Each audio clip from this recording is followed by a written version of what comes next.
Well, James, Courtney, fancy seeing you here at Prix Lodge. What have you been up to in the last day or so? Just a little bit of team bonding. It's been beautiful with all the other Ford drivers. I got in trouble for hitting too many of them, so I think they brought us all together to try and gel. Oh, okay. So have you brokered any deals? Are you all going to look after each other this year on track?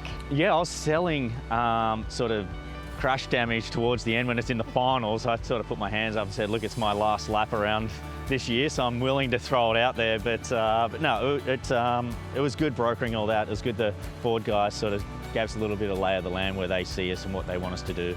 But yeah, I think the end of the NASCAR season where they have that final sort of run where they all try and help each other, I think that's what they're trying to do. But yeah, I said I'm for sale.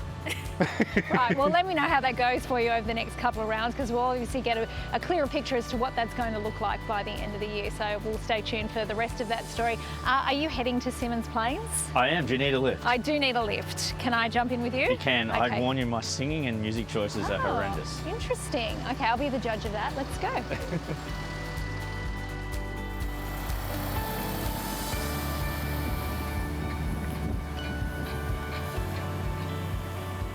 Well, James, it's nice to catch up because we're actually not going to have too many more of these opportunities. You're on the farewell tour. How's it going so far?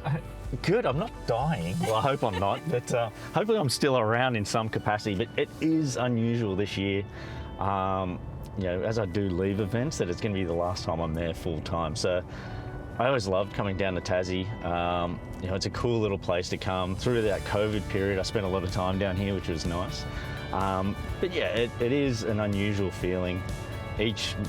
Probably as the weekend's going on, I don't really notice it. It's more at the end of the weekend when you leave, you're just like, oh, all right, that's it for you know, Tassie, or that was it for Taupo. So yeah, it is a weird feeling.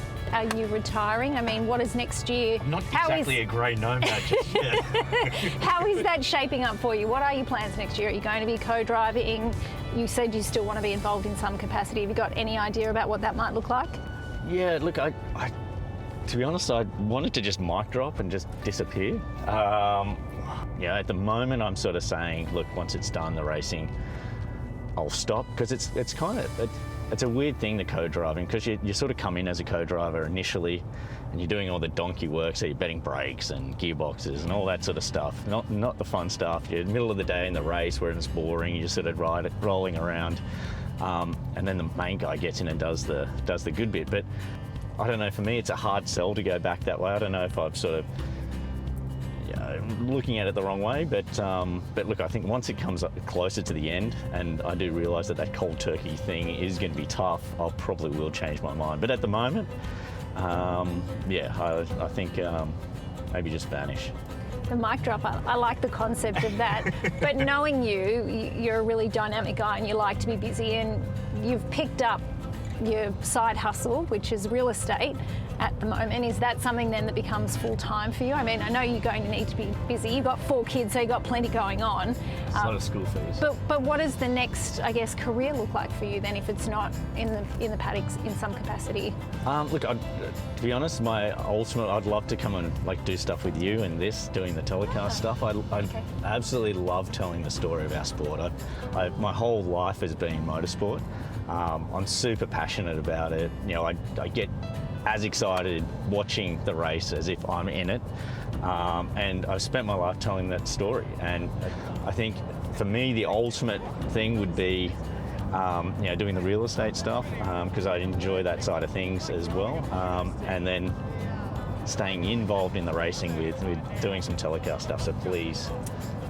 Well, I might know someone, and maybe I can put in a good word. I'll let you know at the end of the weekend. You've just sold the old boss of Supercar, Tony Cochran's house. True story. That's a bit of a full circle moment. Tell us a little bit about that. I called Tony and I said, hey, TC, how's it all going? I reckon I've got someone to buy your house. He sort of had a little bit of a laugh. Anyway, and he sort of said, oh, okay, look, I'll let you bring someone through. And so then we took, that was on like the Wednesday, we took the buyer through on the Saturday. As we left, Tony said to me, he goes, oh no, they weren't interested, they don't want it. And I said, mate, look, she loved it. They're 100% super interested, trust me, they like it. And Tony's like, oh look mate, I'm a pretty good businessman, I've learned how to read people, she's not interested, I'm surprised if she calls back.